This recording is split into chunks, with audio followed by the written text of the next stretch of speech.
நீங்கள்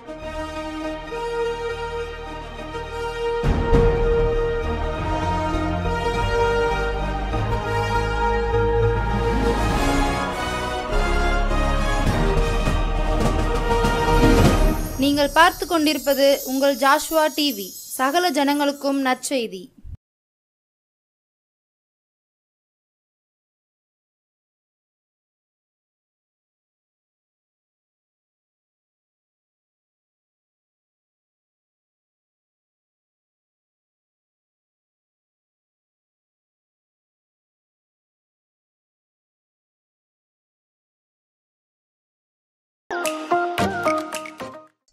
அன்பின் தெய்வமே துதிக்கின்ற தகப்பனே, இரக்கத்து நல்ல எஜமானி துதிக்கின்றோம்.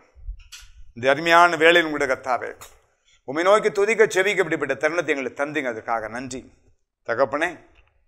இப்படிப்பட்ட நன்றி. ஜாஷுவா டிவியை இந்த சுரண்டை பட்டணத்தில் நீர் முன்குறித்தீர், தெரிந்து கொண்டீர், பேர் அழைத்தீர், அதற்காக நன்றி. நல்ல தீர்க்கதரிசிகள் வாழ்ந்த இடமையா, நீர் தெரிந்து கொண்ட இடமையா, இந்த சுரண்டைக்காக செபிக்கின்றேன்.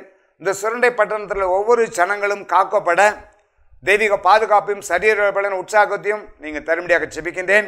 தெய்வமே, இதை காண்கின்ற ஒவ்வொரு பெரியோர் சிறியோர் வரையிலும் கர்த்தாவே சரீர பலனும் உற்சாகத்தையும் தெய்வீக பாதுகாப்பையும் தாங்க. கர்த்தருக்குள்ளாக எளிமை பிரகாசிக்கத்தக்க பலன் தாங்க.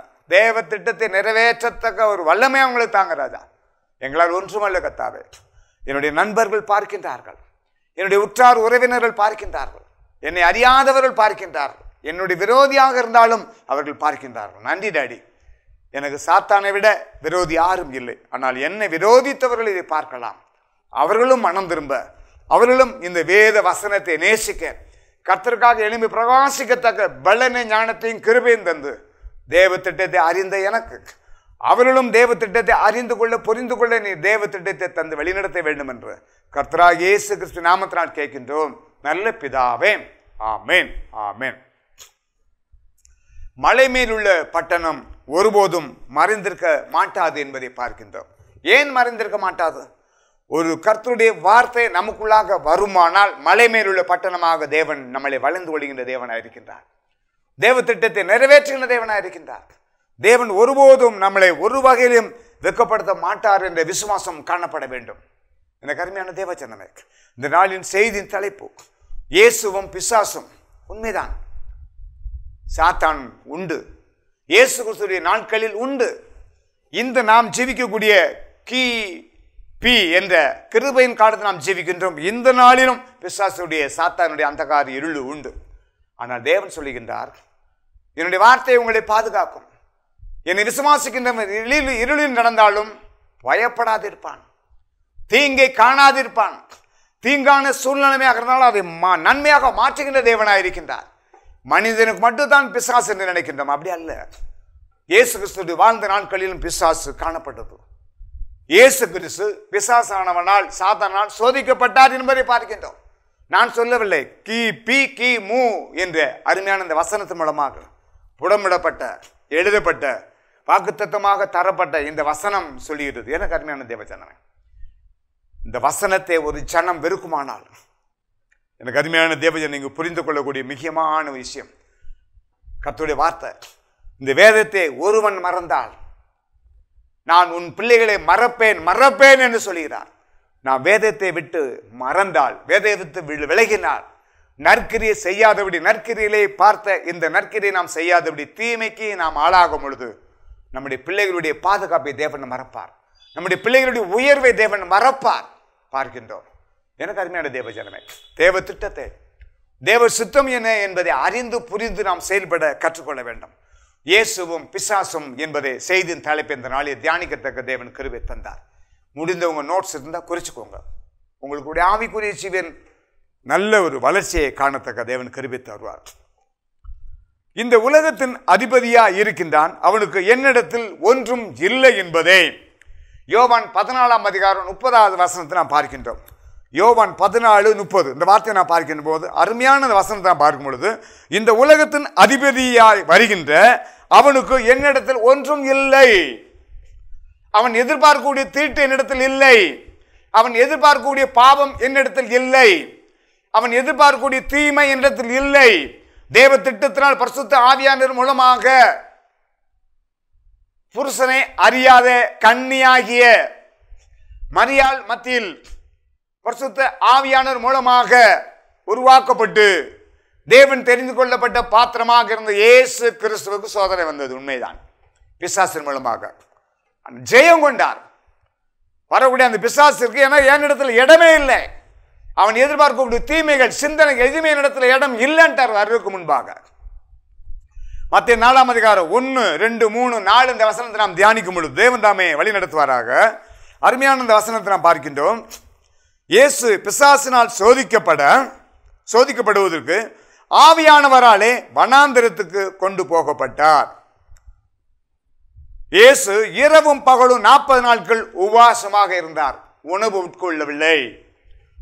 தேவ திட்டம் புடமிடப்படுகின்றார். புடமிட்ட பின்பாக பொன்னாக தொடங்கினார் இயேசு கிறிஸ்து. அவருடைய வார்த்தை ஒவ்வொன்றும் வல்லமையாக புறப்பட்டது, தெய்வீக வல்லமையாக புறப்பட்டது. அநேக காயங்களை ஆற்றினார். அநேக மனுஷனுடைய அந்தகார இருளை தீமைகளை அகற்றி எறிந்துவிட்டு தேவ திட்டத்தை நிறைவேற்றினார். அநேக ஜனங்களுக்கு சமாதானத்தை தந்தார் என்பதை பார்க்கின்றோம். அநேக ஜனங்களுக்கு ஒரு ஆறுதலை கிருபையை தேவ திட்டத்தை தந்தார் என்பதை பார்க்கின்றோம். இத்தனை மர்ராக்கள் பார்க்கின்றோம் புதிய ஏற்பாட்டில்.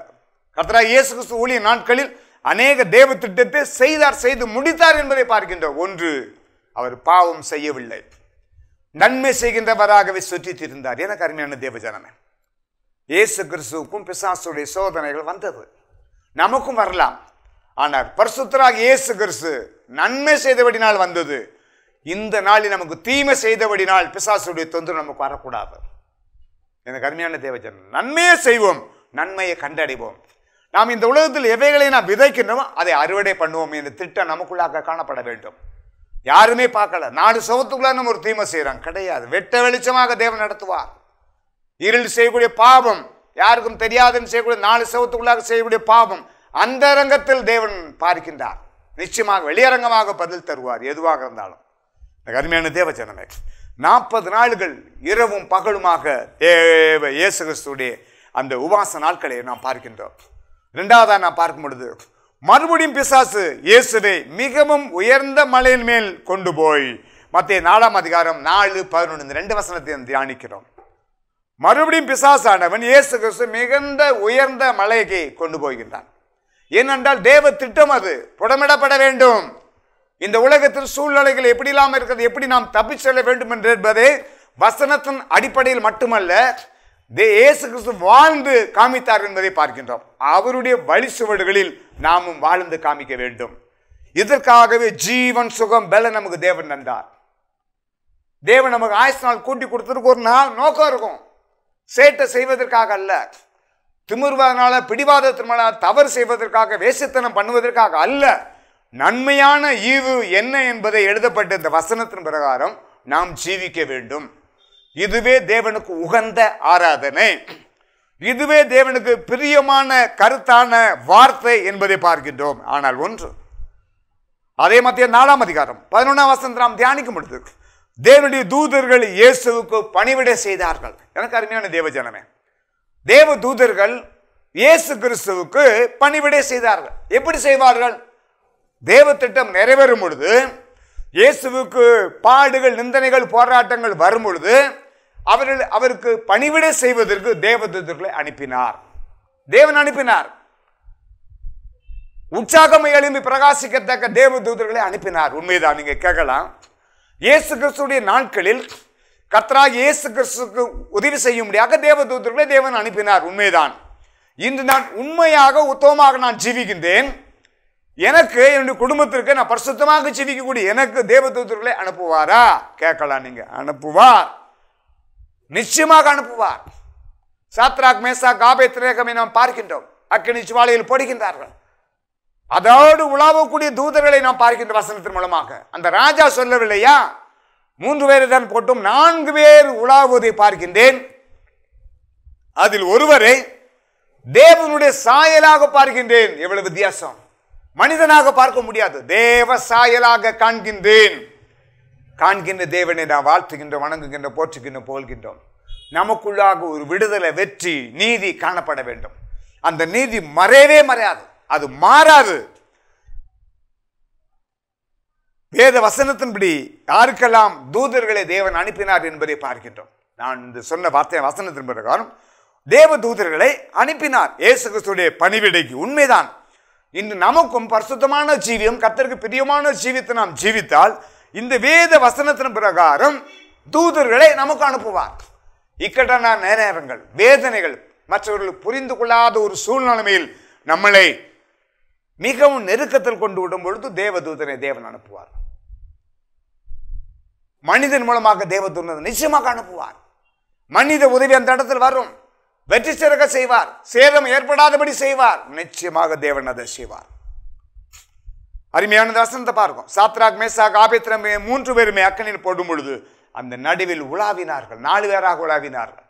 கர்த்தர் திட்டத்தின் பிரகாரம் தேவதூதனை அனுப்பினார் என்பதை அந்த ராஜ அரசன் புரிந்து கொண்டார் என்பதை பார்க்கின்றோம்.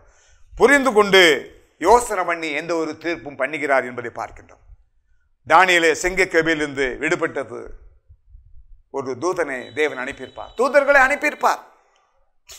லோத்தே, அனினேயா ஜனங்கள் அவருக்கு விரோதமாக எழும்பும் பொழுது, அந்நிய ஜனங்கள் எழும்பும் பொழுது தேவதூதனை அங்கு அந்த எதிரிகளுக்கு முன்பாக அனுப்பினார். என்ன நடந்தது? குருட்டாட்டத்தை தேவன் உண்டு பண்ணினார் என்பதை பார்க்கின்றோம். தூதர்கள் வந்தார்கள். அந்த எதிரிகள் லோத்துக்கு கடுமையான தவறை, குற்றத்தை செய்யக்கூடிய அந்த ஜனங்களுக்கு குருட்டாட்டத்தை தேவன் உண்டு பண்ணினார். தேவன் அதே தேவன் ஜீவிக்கின்ற தேவனாக இருக்கின்றார். நாம் விசுவாசிக்கும் பொழுது தேவனுடைய மகிமையை காண முடியும். செய்தியின் தலைப்பை பார்க்கும் பொழுது இயேசுவும் பிசாசும் என்பதை பார்க்கின்றோம். பிசாசை அதிட்டார் இயேசு கிறிஸ்து. மத்தேயு 17:18 இப்படியாக சொல்லப்பட்டு இருக்கிறது. இயேசு பிசாசை அதட்டினார். உடனே அந்த இளைஞனை விட்டு புறப்பட்டது. அந்நேரமே அந்த இளைஞன் சுத்தமானான். எப்பொழுது அந்த இளைஞன் சுத்தமானான்? பதில், பிசாசு அவனை விட்டு புறப்பட்டதுமே சுத்தமானான் என்பதை நாம் பார்க்கின்றோம். இன்னும் நம்மை விட்டு புறப்படாத பாவங்கள் இருக்கும் என்றால் நாம் தேவனுடைய சமூகத்தில் முழுமையாக விட்டுக் கொடும் பொழுது முழு சுதந்திரவாளியாக தேவன் வழி நடத்துகின்ற தேவனாக இருக்கின்றார். 4வதா பார்க்கும் பொழுது கலிலேயா நாடெங்கும் ஜெப ஆலயங்களில் இயேசு கிறிஸ்து பிரசங்கம் பண்ணி கொண்டிருந்தார். எனக்கு அருமையான தேவ ஜனமே, பிசாசுகளை துரத்தி கொண்டும் அநேக ஜனங்களில் குணப்பட்டார்கள் என்பதை பார்க்கின்றோம். மார்க் 1:39 நாம் தியானிக்கின்றோம். இதெல்லாம் வார்த்தைகள் உண்மை.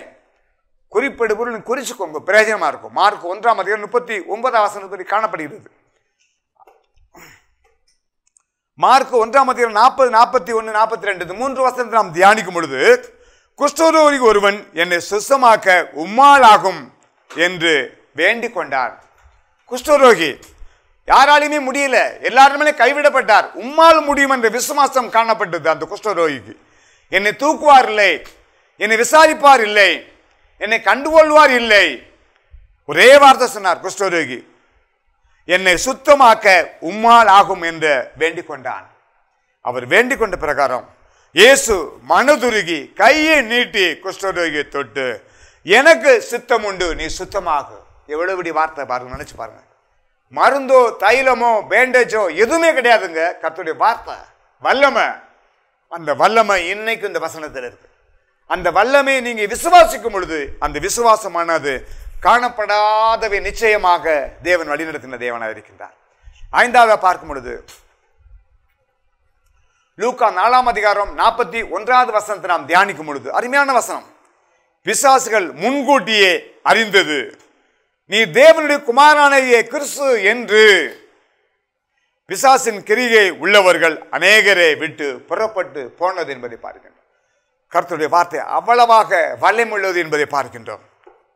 இயேசு கிறிஸ்துவுக்கும் சீசர்களுக்கும் நடை உடை முகங்கள் எல்லாம் வித்தியாசமாக ஒன்று போல காணப்பட்டது என்பதை பார்க்கின்றோம். எந்த வித்தியாசமும் யூதர்களுக்கு தெரியாது என்பதை பார்க்கின்றோம். 12 சீசர்களை தேவன் தெரிந்து கொண்டார். ஏன்? அருமையான யூதாஸ் காரியத்துடைய வாழ்க்கையை பார்க்கும் பொழுது ஏன் முத்தமிட்டு காட்டி கொடுத்தான்? எதற்காக முத்தம் இட்டு காட்டி கொடுக்க வேண்டும்? புரிந்து கொள்ளுங்க. யூதர்கள் முகம் எல்லாம் பொதுவாக ஒன்று போல காணப்படும் என்பதை பார்க்கின்றோம். யூதருடைய முகம் ஒவ்வொன்றுமே ஒன்று போல காணப்படும் என்பதை பார்க்கின்றோம். யாரை தேடி இருக்காங்க?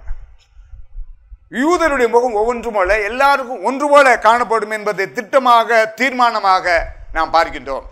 அந்த யூதருடைய முகத்தில் இயேசு கிறிஸ்து யார் என்பதை தெரிந்து கொள்ளும்படியாக இந்த யூதாஸ் 30 வெள்ளிக்காசுக்காக தேவனை காட்டி கொடுத்தார் என்பதை பார்க்கின்றோம். எனக்கு அருமையான தேவச்சனமே, காட்டி கொடுத்தார் உண்மைதான், முத்தம் எடுத்து காட்டி கொடுத்தார். ஆனால் மன்னிப்பென்று கேட்காதபடி தன்னை தேவ சமூகத்தில் ரட்சிப்பை அடையும்படியாக அவர் தெரிந்து கொள்ளப்படவில்லை. எனக்கு அருமையான தேவச்சனமே, அந்த காட்டி கொடுத்த அவருடைய மனம் கசந்து இறந்தார் என்பதை பார்க்கின்றோம், நாண்டு கொண்டார் என்பதை பார்க்கின்றோம். யூதாஸ் நம்பிக்கை இழக்காதபடி கர்த்தர் செய்த நன்மைகளை சகல உபாரங்களையும் மறவாதே என்று நாம் அன்னுதினம் நம்முடைய இருதயத்திற்கு நாம் கட்டளையிட வேண்டும். பிசாசுகளுக்கு இயேசுவை அடையாளம் தெரியும். கண்டிப்பாக அவர் தேவனால் அனுப்பப்பட்டவர், அவர் வல்லமை உள்ளவர், தேவன் அவருக்கு தந்த அதிகாரம் உண்டு என்பதை பிசாசுக்கு தெரியும், நிச்சயமாக தெரியும். அது ஒன்று வீண் போகாது தேவ சமூகத்தில். லூக்கா 9ஆம் அதிகாரம் 1-2 இந்த 6வது குறிப்பை பார்ப்போம். லூக்கா 9ஆம் அதிகாரம் 1-2 இந்த வசனத்தை நாம் தியானிக்கும் பொழுது, இயேசு தம்முடைய 12 சீசர்களுக்கும் வரவழைத்து பிசாசுகளை துரத்தத்தக்க வல்லமையும் அதிகாரத்தையும் கொடுத்து அனுப்பினார் என்பதை பார்க்கின்றோம். அனுப்பினார் உண்மைதான். இதே போல செயல்படும்படியாக, தேவ திட்டத்தை நிறைவேற்றும்படியாக, தேவ செயலை தெரிந்து செயல்படும்படியாக தேவ திட்டத்தை தெரிந்து கொண்டார் என்பதை பார்க்கின்றோம். தேவனுடைய ராஜ்யத்தை குறித்தும் பிரசங்கிக்கவும் பிணியாளிகளை சுத்தமாக்கவும் அவர்களை அனுப்பினார். 12 சீசர்களுக்கும் நல்ல திட்டமாக தீர்மானமான விசுவாசத்தை தந்து நோயாளிகளுக்காக, பிசாசு பிடித்த ஜனங்களுக்காக, கற்றுண்டவர்களுக்காக எப்படிப்பட்ட ஜபத்தை உபாசத்தோடும் கண்ணீரோடும் ஜபத்தோடும் ஜப உதவியோடும் எப்படி விரட்ட வேண்டும், எப்படி மேற்கொள்ள வேண்டும், ஒரு மருத்துவர் எப்படியாக காயங்களை தன்னுடைய மருத்துவ ரீதியில் அந்த மருத்துவத்தின் மூலமாக காயப்படுத்துகின்றாரோ, அதைவிட அவர் வார்த்தையினால் காயங்களை கட்டுகின்ற தேவனாக காணப்பட்டார் என்பதை பார்க்கின்றோம். கர்த்தராகிய இயேசு கிறிஸ்து நாட்களில் அவருடைய வார்த்தை ஒவ்வொன்றும் அதிகாரமாக காணப்பட்டது. ஏனென்றால் தேவாதி தேவன் அவருக்கு முழு பலனை உற்சாகத்தையும் தந்தார் என்பதை பார்க்கின்றோம். 33 வருஷம் இந்த உலகத்தில் ஜீவித்தார். 3 வருஷம் ஊழித்து சிறப்பாக நடத்தினார் தேவன். இயேசு கிறிஸ்துவுடைய வாழ்க்கையில் 3 வருஷ வாழ்க்கையில் சிறப்பாக தேவ திட்டத்தை ஒரு குறைவும் இல்லாதபடி நடத்தினார் என்பதை பார்க்கின்றோம். அது கிருபையின் காலத்தில் நாம் ஜீவிப்பதற்கு தன்னைத்தான் ஒப்பு கொடுத்து சிலுவையில் ஒப்பு கொடுத்தார். மரண பரியந்தமும் தேவன் உண்மையாக இருந்தார். சாத்தானுக்கு மரண பரியந்தமும் அவர் இடம் கொடுக்கவில்லை. சாத்தானுக்கு எதிர்த்து நின்றார் என்பதை பார்க்கின்றோம். சாத்தானை குறித்த வசனத்தை நாம் பார்க்கும் பொழுது, அவன் பொய்யுக்கு பிதா, கர்த்தருக்கு பிரியமில்லாத அருவருப்பை, ஜனங்களுக்கு பிரியமில்லாத அருவருப்பை, ஜனங்களுக்கு பிரியமில்லாத பாவ இச்சைகளை கொண்டு வந்து பாதாளத்தில் கொண்டு சேர்க்கக்கூடிய வழியை வகுக்கக்கூடியவன் தான் பிசாசானவனுக்கு, சாத்தானுக்கு உண்டான அதிகாரம் என்பதை பார்க்கின்றோம். பரலோகம் ஒவ்வொரு ஜனங்களும் போவது அவனுக்கு விருப்பம் இல்லை. பாதாளத்தை நோக்கி ஒவ்வொரு ஜனங்களும் அனுதினமும் சிற்றின்பத்தில் தீமையில் அநேக ஜனங்கள் அழிவதை பார்க்கின்றோம். அருமையான தேவ ஜனமே, அருமையான வசனத்தின் மூலமாக நாம் பார்க்கும் பொழுது, இயேசு கிறிஸ்துவும் பிசாசும் என்ற செய்தியின் தலைப்பை நாம் பார்த்தோம். உண்மைதான். இயேசு கிறிஸ்துடைய ஊழிய நாட்களில் அந்த சோதனைகள், வேதனை, பாடு, நிந்தனைகள், போராட்டங்கள் வந்துச்சு. உண்மைதான். அவைகள் அனைத்திலும் வேத அடிப்படையில் ஜெயம் கொண்டார். வேத வசனத்தின் பிரகாரம் ஜெயம் கொண்டார். 40 நாட்கள் இரவும் பகலும் உணவு உட்கொள்ளாதபடி உபாசம் போட்டார். யாருக்காக? சாட்சியாக வாழ்வதற்காக, நமக்காக. இன்று ஜீவனோடு ஜீவிக்கின்ற நாம் ஒவ்வொருவருக்காக அவருடைய இரத்தம் இந்த பூமியில் சிந்தப்பட்டது. இன்றும் அவருடைய கல்லறை திறந்து இருக்கிறது என்பதை பார்க்கின்றோம். எத்தனையோ புனிதர்கள் இறந்தார்கள். எத்தனையோ அறிஞர்கள் இழந்தார்கள், எத்தனையோ அதிபதிகள் இந்த உலகத்தை விட்டு வயசாகி பலகீனத்தில் இறந்தார்கள். அவருடைய கல்லறை யாருக்குமே தெரியாது. ஆனால் இயேசுவின் கல்லறை, என் நேசருடைய கல்லறை, என்னை உண்டாக்கின சிருஷ்டிகருடைய கல்லறை இந்த நாளிலும் எருசலேமில் திறந்திருப்பதை ஐநா சபை ஏற்றுக்கொண்டதை பார்க்கின்றோம். எனக்கு அருமையான தேவச்சனமே, அந்த புனிதனை, அந்த உண்மை உத்தமனை, அந்த பரிசுத்தரை நாம் பின்தொடரும் பொழுது நிச்சயமாக காயங்களை, வேதனைகளை களிப்பான நீரூற்றாக மாற்றுகின்ற தேவனாக இருக்கின்றார். அன்பின் ராஜாவே துதிக்கின்றோம். இவைகளை காண்கின்ற ஒவ்வொரு தேவ ஜனங்களுக்காக, உண்மை அறியாத பிள்ளைகளுக்கும், வேதத்தை அறியாத பிள்ளைகளுக்கும், என்னுடைய நண்பர்களுக்கும், காண்கின்ற பார்க்கின்ற ஒவ்வொரு தேவ பிள்ளைகளுக்கும் ராஜாதி ராஜாவே இந்த வார்த்தை காயங்களை கட்டக்கூடியதாக காணப்பட உதவி செய்யுங்க ராஜா. கர்த்தருக்குள்ளாக மேன்மையடை ராஜா. கர்த்தருடைய நாமம் என்ன என்பதை தரித்து கொள்ள, தெரிந்து கொள்ள, உட்பிரவேசிக்க, உமக்காக எழுதி பிரகாசிக்கத்தக்க பலனை, ஞானத்தையும் கிருபையும் தரும்படியாக ஜெபிக்கின்றோம். கர்த்தர் செய்ய நினைத்தது ராஜா ஒரு நாள் ஒருபோதும் தடைபடாது ராஜா. இம்மட்டும் வழி நடத்தின தேவன் ராஜா. இது பார்க்கக்கூடிய ஒவ்வொரு பிள்ளைகளுக்கும் ராஜா நன்றி. பிசாசுடைய தொந்தரவு, சாத்தானுடைய அந்தகார இருள், பிள்ளிசுரிய கட்டுகளை வருமானால் எல்லாம் நீர் அதமாக்கும்படியாக ஜெபிக்கின்ற மாட்டோரே. இயேசுவின் நாமத்தின் நிமித்தம் நீர் கொடுத்த வாக்குத்தத்த வசனத்தின் பிரகாரம் உங்களுடைய வாக்குத்தத்த வசனத்தை இருக பற்றுக்கொள்ள, விசுவாசத்தினால் நீதிமான் பிழைப்பான் என்று சொன்ன வசனத்தின் பிரகாரம் நீர் நடத்தி காத்து மீட்டு வந்த பாதைகள் ஒவ்வொருவரையும் காத்து பலப்படுத்த வேண்டும் என்று கர்த்தராகிய இயேசு கிறிஸ்து நாமத்தினால் கேட்கின்றோம் நல்ல பிதாவே. ஆமென்.